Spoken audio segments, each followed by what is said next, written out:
So let me just jump right in here. And really, during the next few minutes, I'm going to talk to you about inner cities and what ICIC believes is a way to combat poverty based on our past research and the current work that we're doing.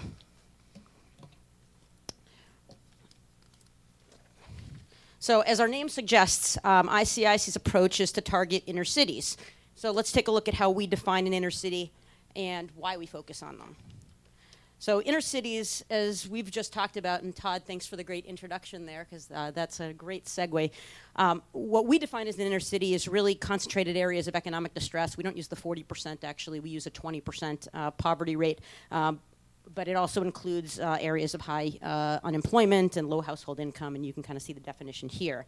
And we drill down at the census tract level and put this together for communities that have at least a population of 100,000 people. So why do we do that?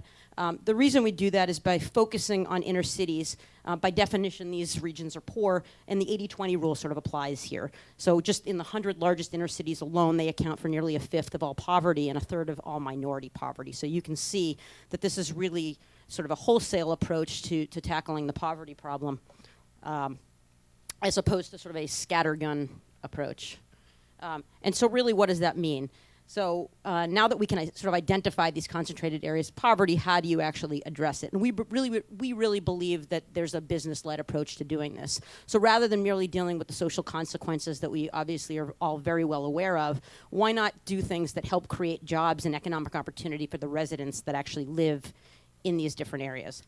And what you can see here, and really this should say on the right-hand side, creating 100 new jobs, not 1,000. Otherwise, the math doesn't work here. But what you can see is that it's great if we can create jobs anywhere in the country, but specifically if you want to target employment in some of these most depressed areas, you really need to start creating job opportunities and within those communities. Because if you just create jobs in sort of the larger metro region, you have to create a substantial number of jobs just to get one resident employed.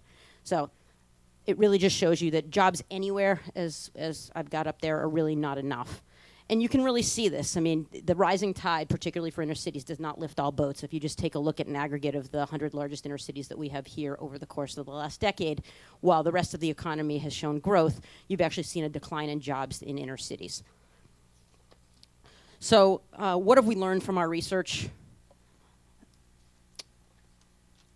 What we've done is we've taken a look at about 10 years of data that we have on fast-growing firms in inner cities. And we run a program called the Inner City 100, which really recognizes successful, fast-growing firms across the country each year. But in addition to sort of recognizing them, the reason we do that is to really be able to collect data on them and to try to figure out what makes them tick. Why have they been so successful? So what I'm going to share with you for the next minute, because I think I don't have that much more time, is some of the kind of key findings. And these are just sort of highlights, and we've got lots more data on this that I can share with folks following.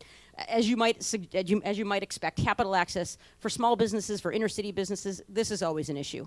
And one of the things we find, even for the most successful inner city firms, is that they have difficulty accessing capital. And these are firms, these are not sort of, small startup types of companies. These are companies that have $6, $8, $10 million in revenue, have been around for 8 or 10 years. So we're not talking about sort of weaker companies that have, high failure rates and things like that. In fact, the failure rates for these companies are actually quite low. But these are real substantial businesses that have been around for a while. And they tend to have to rely very heavily on debt. And that means that they wind up having to sort of make that cash flow versus growth trade-off, which really impacts their ability to grow and create jobs. The second thing we found was that these successful companies really did a nice job at taking advantage of government programs, both in terms of government contracts and in terms of being able to utilize SBA loans. And what's interesting is we've done a study. We took a look at about 99,000 SBA loans that we worked with the SBA to get some data on those and broke them down. And we find that SBA loans in general tend to be more heavily used in inner cities. By these successful companies, it was an overwhelming number. And then finally, just from a workforce development standpoint, these firms tended to hire even more disproportionately from their local communities. They were very committed to the employee base there. They spent more on training those employees, but as a result, the employee loyalty was a lot higher, and the turnover rates were significantly lower. So 16% turnover versus 50% for national average. So substantial. And then actually when you do the math in terms of what the productivity implications that implies for the companies themselves, you actually wind up seeing across all sectors higher productivity for these firms. So substantial impact. So what does it take to build a successful business in inner cities? So what the implications for this really mean are, from a capital access standpoint, it's clear that some of the financing that's out there is not necessarily solving the problems that exist. So does that mean that either the existing entities need to do more? Do there need to be new programs? Or maybe there are new models that we should be looking at. And I know there are a number of new models that are being experimented with all across the country. And unfortunately, I'm not going to have time to go through a lot of this. But one of the things that we do at ICIC is we actually run a program called the Inner City Capital Connections. And what that's designed to do is really to provide education in addition to access to capital. And most of these inner city businesses, they've only ever had, if they can manage one, a relationship with their local community bank, maybe a working line of credit, but have really never thought about what other alternative forms of financing are. So education is a big piece, but then there's the extra piece in terms of introducing them to other networks. In terms of government contracts, really, being able to give some of these businesses better access by streamlining some of the processes and systems that are in place really helps them grow and achieve scale. And then finally, from a workforce development standpoint, if we find that the successful companies are really investing in their workforce, trying to match up the skill sets and the training to make sure that that investment pays off for these businesses so that you have a productive and loyal workforce. So I've referenced two of the programs that ICIC has specifically worked with in terms of the Inner City 100 and Inner City Capital Connections, but we also are a research-based organization. And so we basically use our research to influence our own actions in terms of these programs, but also in terms of influencing others' actions. And this is just a smattering of some of the things that we're working on from a research perspective.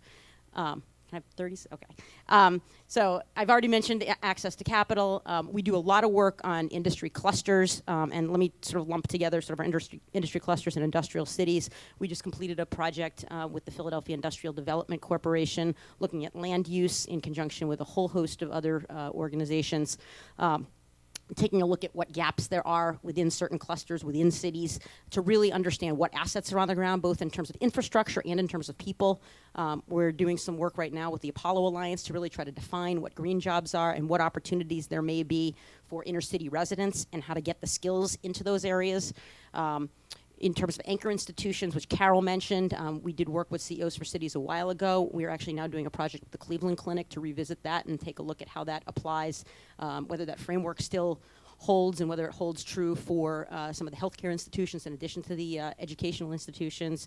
And then finally, and let me just finish with saying that we're doing a lot of work with Brookings over the last year on federal policy, and a lot of the work that you've seen come out of ICIC in the last year has really been designed around trying to move the urban agenda, and we feel that that is an incredibly important thing to be able to shape.